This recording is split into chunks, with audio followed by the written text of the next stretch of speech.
Hello डुअल्थीज, how you. हाँ, वैसे अच्छे तो हो गए आप, लेकिन कहीं ना कहीं ट्वेल्थ का इंग्लिश का एग्ज़ाम आ रहा है तो थोड़ी टेंशन भी होगी। चलो कोई नहीं। वैसे मैं Sumit Thakur from goodwill education e learning far reaching education. काफ़ी सारी वीडियोस आपने मेरी देखी होंगी डिफरेंट चैप्टर्स को लेके। आई होप आपको पसंद आई, आपके अच्छे रिस्पॉन्सेज भी आए। इवन कमेंट बॉक्स में एक कमेंट ये आया कि सर मैं 95 प्लस कैसे स्कोर कर सकता हूँ या फिर कर सकती हूँ।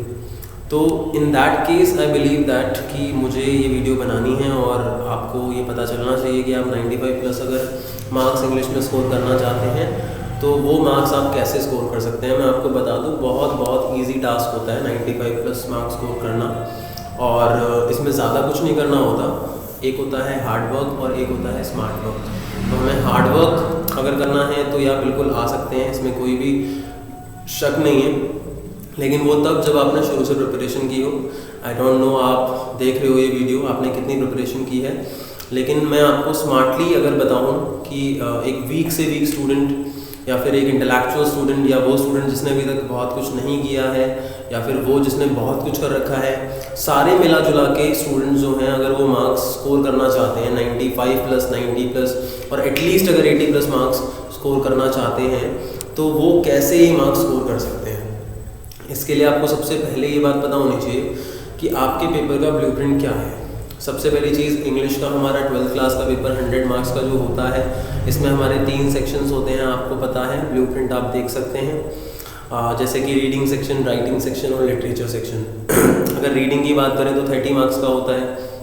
क्वेश्चन नंबर 1 होता है आपका unseen passage, question number 2 unseen passage या पोएम, थर्ड क्वेश्चन आपका नोट मेकिंग होता है। तो ये आपने 11th क्लास में भी किया होगा, इवन 12th में भी कर रहे हैं। आई होप आपको प्रैक्टिकली पता होगा कि आप ये कैसे करते हैं। पहले हम इन सेक्शन पे बात नहीं करेंगे, हम सेक्शन पे बात करेंगे राइटिंग सेक्शन और लिटरेचर, क्योंकि ये वो सब्जेक्ट्स हैं जहाँ हम अच्छे खासे मार्क्स स्कोर कर सकते हैं। क्योंकि अगर आप रीडिंग सेक्शन को देखते हैं, देखिए हमेशा एक अनएक्सपेक्टेड पैसेज होता है जो आपका आता है रीडिंग सेक्शन के अंदर। तो मेरा कहीं ना कहीं एक मानना है कि अगर आप लिटरेचर को अच्छे से स्टडी करते हैं तो आपके जो मार्क्स होते हैं वो कहीं ना कहीं कंफर्म हो सकते हैं, आप उनको कहीं ना कहीं रिजर्व कर सकते हैं, क्योंकि लिटरेचर आप पूरे सेशन में पढ़ते हैं। तो कहीं ना कहीं हम अगर 95 प्लस स्कोर करेंगे या 90-80 प्लस स्कोर करेंगे, उसके लिए 2 सेक्शन हमारे सबसे ज़्यादा रिस्पॉन्सिबल माने जाएंगे, वो है राइटिंग सेक्शन और लिटरेचर सेक्शन। तो रीडिंग मैंने आपको बताया 30 मार्क्स का है। फिर राइटिंग में आपकी क्वेश्चन नंबर 4 में शॉर्ट कंपोजिशन में नोटिस, एडवर्टीजमेंट, पोस्टर, इन्विटेशन, ये सारे क्वेश्चन अराइज होते हैं। इसके बाद क्वेश्चन नंबर 5 लेटर में आपके 5 मेन लेटर हैं, job letter, enquiry letter, letter to editor, placement letter और कंप्लेंट लेटर। इसके अलावा आपका एक क्वेश्चन नंबर 6 जो आता है वो स्पीच या आर्टिकल हो गया। देन क्वेश्चन नंबर 7 आपका डिबेट, फैक्चुअल डिस्क्रिप्शन या फिर रिपोर्ट हो गया। तो आपके 10 मार्क्स का ये आता है क्वेश्चन नंबर 7। क्वेश्चन नंबर 6 भी आपका 10 मार्क्स का आता है। क्वेश्चन नंबर 5 आपका जो आता है वो 6 मार्क्स का लेटर होता है, और क्वेश्चन नंबर 4 आपका जो आता है वो शॉर्ट कंपोजिशन 4 मार्क्स की होती है। तो 4, 6, 10 और 10। तो आपका राइटिंग सेक्शन भी 30 मार्क्स का है।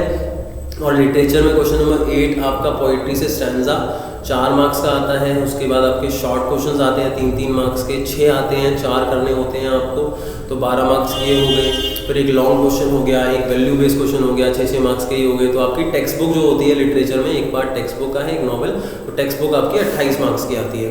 4 की पोइट्री, 12 के शॉर्ट क्वेश्चन, 6 का लॉन्ग क्वेश्चन और 6 का वैल्यू बेस्ड क्वेश्चन। और लास्ट में नॉवल की अगर बात करते हैं तो नॉवल आपका जो है वो 12 मार्क्स का आता है, जिसमें एक कैरेक्टर स्केच और दूसरा क्वेश्चन प्लॉट या थीम से होता है। अगर हम बात करें अब मार्क्स स्कोर करने की, तो हम बेसिकली सबसे पहले लिटरेचर की बात करते हैं। देखिए, आपको क्वेश्चन स्टडी करने हैं, कंटेंट बहुत ज़्यादा है। अगर ओवरऑल बात की जाए तो आप सोच भी नहीं सकते कितना ज़्यादा कंटेंट है जो आपको स्टडी करना है। लेकिन अगर कोई ऐसा स्टूडेंट है जिसने अभी तक बहुत कुछ स्टडी नहीं किया है, बहुत कम स्टडी किया है और वो भी स्कोर करना चाहता है, तो वो क्या करे, उसके लिए मैं इस चीज़ पे बात करने वाला हूँ कि तो लिटरेचर के अंदर देखिए सबसे इम्पॉर्टेंट चीज़ कि हम कहाँ पे मार्क्स काफ़ी अच्छे स्कोर कर सकते हैं। सबसे इम्पॉर्टेंट चीज़ कि हम लिटरेचर सेक्शन सबसे पहले अटेम्प्ट करेंगे जब भी हम अपना एग्जाम देंगे। क्योंकि जब आप रीडिंग सेक्शन सबसे पहले अटेम्प्ट करते हैं तो उसमें क्या होता है, आपका जो टाइम है वो काफ़ी ज़्यादा कंज्यूम होता है और आपको इसका पता भी नहीं चलता। क्यों? क्योंकि 3 घंटे में आप शुरुआत से कर रहे होते हैं, आप इंजॉय कर रहे होते हैं, हो रहा है सब हो रहा है, लेकिन पता चलता है कि 1.5 घंटा तो रीडिंग सेक्शन को करते हुए ही निकल गया। तो अल्टीमेटली राइटिंग और लिटरेचर के लिए बहुत कम टाइम बचता है। 1.5 घंटा आपने 30 मार्क का क्वेश्चन किया और बाकी 1.5 घंटे के अंदर आप 70 मार्क्स का क्वेश्चन कैसे कर सकते हैं? तो लिटरेचर आप करेंगे क्योंकि लिटरेचर में आप फुल प्रूफ अच्छे तरीके से इफेक्टिव तरीके से कर सकते हैं। अब इसमें भी लिटरेचर में आपको सजेशन देता हूँ कि आप सबसे पहले वो क्वेश्चंस करेंगे जो आपके सबसे ज़्यादा इफेक्टिव क्वेश्चंस होंगे। फॉर एग्जांपल आप स्टैंजा कर रहे हैं, शॉर्ट क्वेश्चन कर रहे हैं और आपका मानना है कि मैं यहाँ ज़्यादा इफेक्टिव नहीं हूँ, या लिटरेचर में भी आप टेक्स्ट बुक पहले कर रहे हैं और आपका ये मानना है कि मैं नॉवल में ज़्यादा इफेक्टिव हूँ, तो ऐसा बिल्कुल भी नहीं है कि आपको क्वेश्चन के सीक्वेंस के अकॉर्डिंग करना है या सेक्शन के सीक्वेंस के अकॉर्डिंग करना है। आपकी मर्जी है, तीनों सेक्शन में से आप कुछ भी कर सकते हैं पहले, लेकिन शर्त ये है कि आपको तीनों सेक्शंस को अलग अलग डिवाइड करना है। मान लीजिए लिटरेचर आप पहले करते हैं और लिटरेचर के कुछ क्वेश्चंस आपको नहीं आते हैं अच्छी तरीके से, आप बाद में करना चाहते हैं, तो आप उसके लिए जगह छोड़ सकते हैं और उसके बाद आप चाहें तो राइटिंग सेक्शन अटेम्प्ट कर सकते हैं। जब वापस आप लिटरेचर पे आएंगे तो जो जगह आपकी जो आपने छोड़ी थी वहाँ पे आप अपनी लिटरेचर को अटेम्प्ट कर सकते हैं। और लिटरेचर में भी आप सबसे पहले वही क्वेश्चन करें जो आपको मोस्ट इफेक्टिव तरीके से आता है। अगर मान लीजिए नॉवल का कैरेक्टर स्केच आपको लर्न है तो आप सबसे पहले उस कैरेक्टर स्केच को परफॉर्म करिए, उसके बाद आप प्लॉट के पार्ट को परफॉर्म करिए, ठीक है। अगर नॉवल की बात करें, मैं आपको बता दूं 3 तरीके के क्वेश्चन अराइज होते हैं, कैरेक्टर, प्लॉट, थीम। एक कैरेक्टर तो आपका फिक्स है जो आना ही है, और अगर आप देखेंगे तो आपके पूरे नॉवल के अंदर मेजर कैरेक्टर्स के अंदर आपके ये 5 कैरेक्टर हैं, उनमें से एक ज़रूर आएगा। आपने ये भी देखा होगा कि प्री बोर्ड में, मॉक टेस्ट में, फर्स्ट टर्म में, हर एक पर्टिकुलर एग्जाम के अंदर वो कैरेक्टर स्केच ज़रूर आया होगा। जैसे कि मिसेस हॉल हो गया, ग्रिफिन का कैरेक्टर हो गया, डॉक्टर कैम का कैरेक्टर हो गया, थॉमस मार्वेल का हो गया और कर्नल हैडी का हो गया। ये 5 कैरेक्टर अगर आप लर्न कर लेते हैं तो इनमें से एक कैरेक्टर स्केच फिक्स 6 मार्क्स का आपके बोर्ड के अंदर आएगा ही आएगा। ये 6 मार्क्स ब्लॉक हुए। दूसरा आपकी एक थीम होती है जो भी आपके नॉवल की वैल्यू होती है, तो दूसरा क्वेश्चन आपका थीम भी हो सकता है या प्लॉट भी हो सकता है। अगर प्लॉट की बात करें तो बहुत बड़ा नॉवल है, बहुत सारे प्लॉट हैं, आप सब कुछ लर्न नहीं कर सकते। अगर आपकी कंपोजिशन काफ़ी अच्छी है, आपकी ग्रामेटिकल मिस्टेक नहीं होती है तो चलो आपने स्टडी कर लिया, आप अटेम्प्ट कर दोगे। लेकिन अगर किसी की वीकनेस है उसकी ग्रामर और वो चाहता है लर्न करना, तो प्लीज़ वो इन सारे प्लॉट्स को लर्न ना करें, नॉलेज में रख ले इन चैप्टर्स को और उनको अटेम्प्ट करें। तो हो सकता है आपको आइडिया बेसिस पे 3.5, 4 या 5 मार्क्स मिल जाएं, वो भी इनफ होंगे। लेकिन अगर थीम है तो थीम आप एज इट इज़ एक लर्न कर सकते हैं और उस थीम के बेसिस पे आपको 6 में से 5, 5.5 मार्क्स मिल सकते हैं। तो कहीं ना कहीं नॉवल आपका बहुत अच्छा परफॉर्म होगा। अगर मैं बात करता हूँ चैप्टर्स की, कई सारे बच्चे होते हैं जिनको ये समझ नहीं आता कि सर हम ग्रामर कंपोजिशन कैसे करें, एक चैप्टर से बहुत सारे क्वेश्चन राइज होते हैं। देखिए CBSE का पैटर्न ये कहता है कि आपको अटेम्प्ट करना है। कई सारे बच्चे जो सिर्फ 80 या 90 मार्क्स का पेपर अटेम्प्ट करते हैं, मैं उनको सजेशन दूंगा पूरे 100 मार्क्स का करें। अगर आप 10 मार्क्स को लेकर श्योर नहीं है और उसको भी करेंगे तो आपको एटलीस्ट कुछ ना कुछ मार्क्स उसके अंदर जरूर मिलेंगे, क्योंकि आधे मार्क्स आपके आइडिया और आधे मार्क्स ग्रामर के हैं। अगर एज अ होल 6 मार्क का क्वेश्चन आपको नहीं आता, उस चैप्टर के बारे में आपको कुछ भी पता है, तो इन रेलेवेंस आपको उसके मार्क्स जरूर मिलते हैं। इसमें भी अगर देखिए, अगर मैं शॉर्ट क्वेश्चन या लॉन्ग क्वेश्चंस की बात करता हूँ, मेरी बात बहुत ध्यान से सुनना। अगर आपके शॉर्ट क्वेश्चन देखें तो 6 क्वेश्चन आते हैं, उनमें से आपको 4 करने होते हैं। उन 6 में आप देखना 2 विस्टास के होते हैं और 4 फ्लैमिंगो के होते हैं। तो आप विस्टास को क्यों पढ़ रहे हो, क्या रीज़न है? आप चाहो तो 4 फ्लैमिंगो की भी कर सकते हो, आपको विस्टास पे इतनी अटेंशन देने की ज़रूरत नहीं है। अगर आप लॉन्ग क्वेश्चन भी देखते हो और वैल्यू बेस्ड क्वेश्चन भी देखते हो तो मोस्टली उसके अंदर चॉइसेस ही आती हैं, और चॉइसेस में भी आपका फ्लैमिंगो और विस्टास में चॉइस होता है। तो अगेन आप विस्टास क्यों कर रहे हो, क्या रीज़न है विस्टास करने का? आप चाहो तो फ्लैमिंगो को बहुत इफेक्टिव तरीके से कर सकते हो, विस्टास को आप छोड़ सकते हो अगर अभी तक आपने विस्टास नहीं पढ़ी है तो। और अगर विस्टास भी आपको करना है तो कोई दिक्कत नहीं है। अगर आप पिछले 6 साल के पेपर देखोगे तो विस्टास के अंदर 2 चैप्टर्स के क्वेश्चन हैं लॉन्ग में जो बहुत ज़्यादा रिपीट हुए हैं, जैसे कि एक एनिमी का है, एक on the face of it का है। तो अगर आप चाहो तो इनकी वैल्यूज़ को और इनके लॉन्ग क्वेश्चंस को अच्छे तरीके से स्टडी कर सकते हो। कई सारे बच्चे कहते हैं कि सर हमें सारे क्वेश्चंस कैसे स्टडी होंगे, कैसे लर्न होंगे, तो मैं उनको सजेशन दूंगा, अगर आपको ज़्यादा कुछ स्टडी नहीं है तो हर एक चैप्टर का कोई भी एक लॉन्ग समरी एनालिसिस क्वेश्चन आप लर्न कर लो हर एक चैप्टर से। और कोई भी क्वेश्चन अगर आता है, आप उस समरी एनालिसिस को भी लिखोगे ना, तो आपको 6 में से 5, 5.5 या 4.5 मार्क्स तो एटलीस्ट मिलने ही मिलने हैं। पर शर्त यह है कि उसके अंदर कोई भी ग्रामेटिकल मिस्टेक नहीं होनी चाहिए। तो again long question, value based question आप स्टडी कर सकते हो। हर एक चैप्टर के फ्लैमिंगो के 6 लॉन्ग क्वेश्चन आप लर्न कर लो, 6 वैल्यू के ऊपर बेस्ड आंसर्स आप लर्न कर लो, और जो भी क्वेश्चन आए आप उसको अटेम्प्ट करो, तो कहीं ना कहीं आपको मार्क्स मिलेंगे। अगर पोइट्री आप पढ़ोगे तो पोइट्री में आपको ज़्यादा स्टडी करने की जरूरत नहीं है, आप समरी एनालिसिस अच्छे से पढ़ लो और उसको देख के देखिए एक क्वेश्चन तो बन जाता है 1 मार्क्स का, name the poem and the poet. तो आप स्टैंजा एनालिसिस के बेसिस पे यार आसानी से बता सकते हो, लर्न कर सकते हो। बाकी 3 क्वेश्चन आप करोगे तो आपको 4 में से कम 2.5-3 मार्क्स तो मिल ही जाएंगे। तो दैट इज़ द रीज़न आपका लिटरेचर कहीं ना कहीं बहुत ज़्यादा सॉलिड आप अटेम्प्ट कर सकते हो। अगर 40 मार्क्स का लिटरेचर है, मान लो कैरेक्टर्स का एक पक्का आएगा, 1 मार्क वहाँ कट गया। अगर थीम आई या प्लॉट आया, 2 मार्क्स ज़्यादा से ज़्यादा वहाँ कट गए, तो आपके 3 मार्क्स कटे। शॉर्ट क्वेश्चन जो आपके हैं अगर आपको करने हैं, अगर आपने हर एक चैप्टर का एक लॉन्ग क्वेश्चन लर्न कर ही रखा है, तो शॉर्ट क्वेश्चन भी तो लॉन्ग में से कंटेंट आपको लर्न होगा, कंटेंट कर सकते हो, तो आपको दिक्कत ही नहीं होगी, आपको शॉर्ट अलग से लर्न करने की कोई ज़रूरत ही नहीं है। तो आराम से सारे क्वेश्चंस में से क्वेश्चन नंबर 8 से लेके अगर क्वेश्चन नंबर 13 तक अगर लिटरेचर के पार्ट को आप करोगे, आप हर एक में एक एक मार्क भी काटोगे, तब भी आपके मार्क्स जो है वो 90 की लाइन में लाई करेंगे। तो लिटरेचर आप बहुत इफेक्टिव तरीके से कर सकते हो। और इसके अलावा अगर आप राइटिंग सेक्शन की बात करते हो, देखिए राइटिंग सेक्शन में एक शॉर्ट कंपोजिशन जो है वो पक्का आएगी इन 3 शॉर्ट कंपोजिशन में से, notice, situation vacant, accommodation for sale, property. इन तीनों में से कोई एक पक्का आएगी, आप इन तीनों को लर्न कर लो, कोई एक आनी है। अगर पिछले 6 साल के देखोगे तो नोटिस बार बार रिपीट हुआ है, तो आप इसको अच्छे से प्रैक्टिस कर लो। इसके बाद लेटर में देखोगे तो जॉब लेटर, इंक्वायरी लेटर और लेटर टू एडिटर, इन 3 में से कोई एक जरूर आएगा। तो आप 5 लेटर की जगह इन 3 को प्रैक्टिस करोगे तो आपके 6 मार्क्स यहाँ ब्लॉक होंगे, शॉर्ट कंपोजिशन में 4 मार्क्स ब्लॉक होंगे। इसके बाद अगर मैं बात करूँ आर्टिकल की, तो आर्टिकल की आपकी 2 कैटेगरीज होती हैं, पॉजिटिव और नेगेटिव।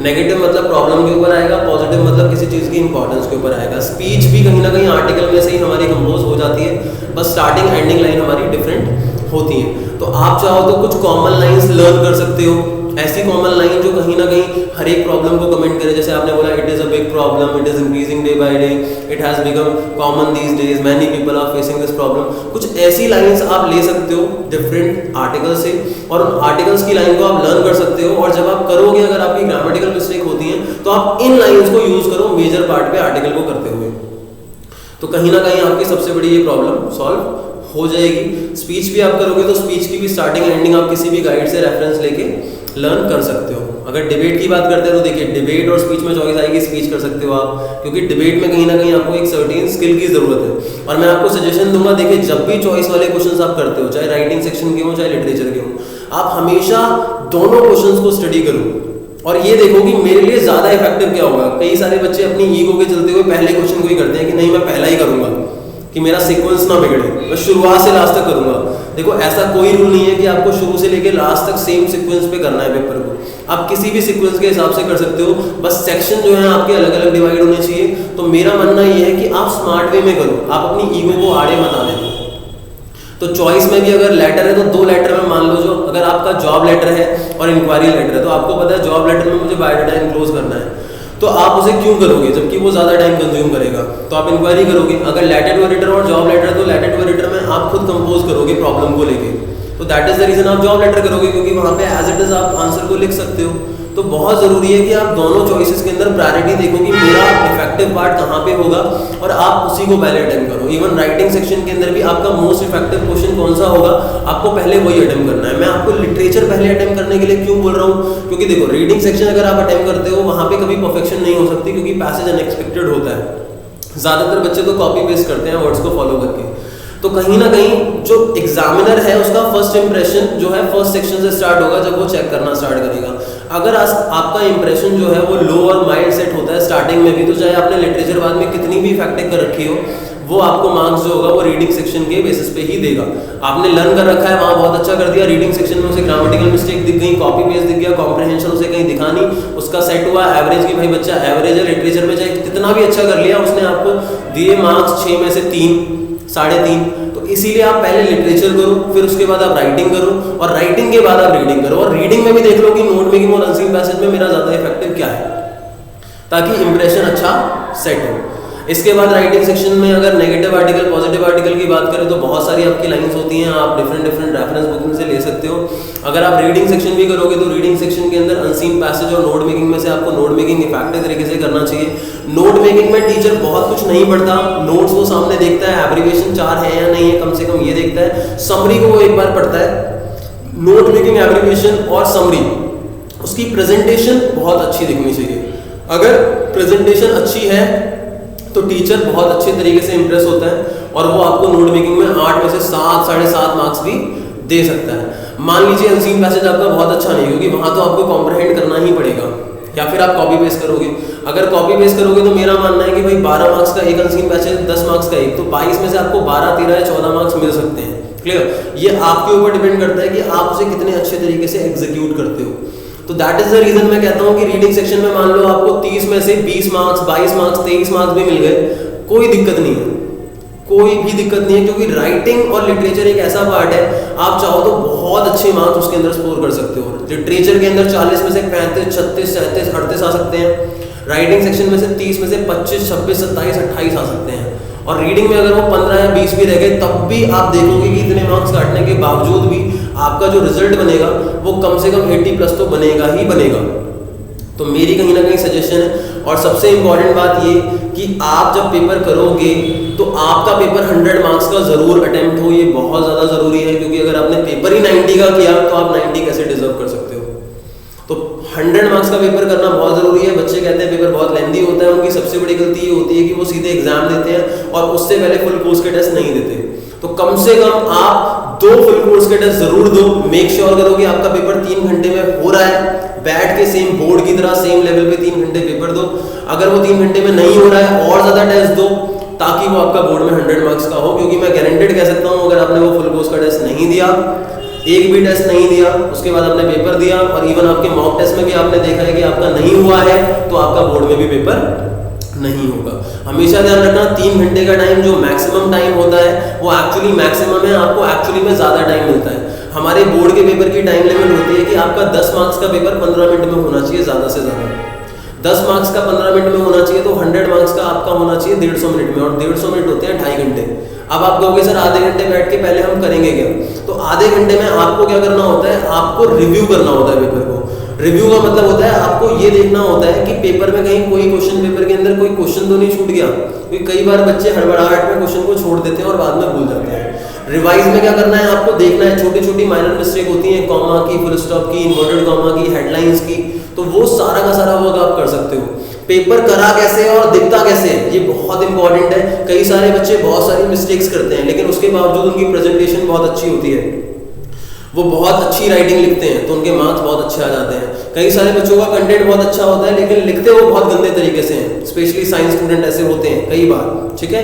तो कहीं ना कहीं उनका जो इंप्रेशन होता है वो खराब होता है। बेटा प्रेजेंटेशन बहुत बहुत ज़्यादा ज़रूरी है। मेरा मानना यह है आपको क्या करना चाहिए प्रेजेंटेशन के लिए, मैं बता देता हूँ। लास्ट का जो आपका टाइम बचेगा, आप साइड में मार्जिन लेना, इस साइड भी मार्जिन लेना, ताकि आपका एक स्टैंडर्ड रेट पे आप सारा का सारा पेपर लिखने वाले हो।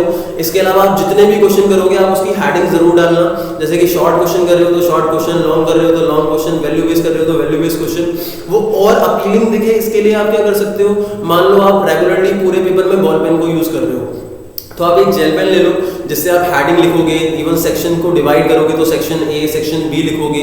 तो ये सारी की सारी चीज़ें आप कर सकते हो। ऐसा भी कर सकते हो आप कि मान लो आप नॉवल का कोई क्वेश्चन आंसर कर रहे हो या प्लॉट का कोई आंसर कर रहे हो, और पूरे के पूरे आंसर में कोई एक ऐसी स्टेटमेंट है जो आपको लगता है बहुत ज़्यादा इंपॉर्टेंट है, तो उस टाइम पे आप क्या कर सकते हो, अपने ऑल्टरनेट पेन से, फॉर एग्जाम्पल अगर ब्लू से लिखते हो तो आप जेल पेन से उस लाइन को लिख सकते हो, ताकि जो चेकर है उसकी अटेंशन उस लाइन पे जाए। तो ये सारी की सारी चीज़ें अगर आप करते हो तो आपके बहुत अच्छे मार्क्स आ सकते हैं। वीक स्टूडेंट जिनको सारी चीज़ें लर्न नहीं है, उनके पास कंटेंट नहीं है, तो मैं उनको बताना चाहूँगा कि मैं इस वीडियो के कहीं ना कहीं जो डिस्क्रिप्शन है उसके अंदर आपके सामने एक लिंक ऐड करूँगा। उस लिंक के अंदर पूरे के पूरे नोट्स हैं, फ्लैमिंगो के, विस्टास के, short question, long question, value based question, writing section के सारे फॉर्मेट्स, और जितनी भी चीज़ें मैंने बताई हैं अगर आप चाहो तो लर्न कर सकते हो। हर एक चैप्टर का एक लॉन्ग क्वेश्चन लर्न कर लो, हर एक चैप्टर का एक वैल्यू बेस्ड क्वेश्चन लर्न कर लो, 5 कैरेक्टर स्केच लर्न कर लो। इसके अलावा हर एक चैप्टर के मैक्सिमम 5 शॉर्ट क्वेश्चंस हैं, वो लर्न कर लो। अगर सब लर्न नहीं होता तो हर एक चैप्टर का एक लॉन्ग क्वेश्चन जरूर लर्न कर लो, वैल्यू बेस्ड में भी उसको अटेंड कर दो, शॉर्ट को भी उससे निकाल लो, और नॉवल के कैरेक्टर स्केचेस तो प्लीज लर्न कर लो, और प्लॉट को आप अपने दिमाग में रखो। तो ये सारे नोट्स की मदद से मेरा मानना है कि आपका जो रिजल्ट है वो एटलीस्ट 80+ और ज़्यादा से ज़्यादा 95, 96, 97 ज़रूर जाएगा। आशा करता हूँ कि आपको मेरी वीडियो पसंद आई होगी, और कहीं ना कहीं जो भी बातें मैंने बताई वो आपको यूज़फुल लगी होंगी। देखिए बहुत ज़रूरी है कि बच्चों को इसके बारे में पता चले ज़्यादा से ज़्यादा, इसीलिए प्लीज़ इस वीडियो को आप ज़्यादा से ज़्यादा शेयर करें, ज़्यादा से ज़्यादा बच्चों को ये सारी बातें पता चलें, ताकि वो बोर्ड के अंदर अपना अच्छे से अच्छा बेस्ट रिजल्ट ला पाए। Thank you very much. You are watching the video of Sumit Thakur, faculty of English at Goodwill education.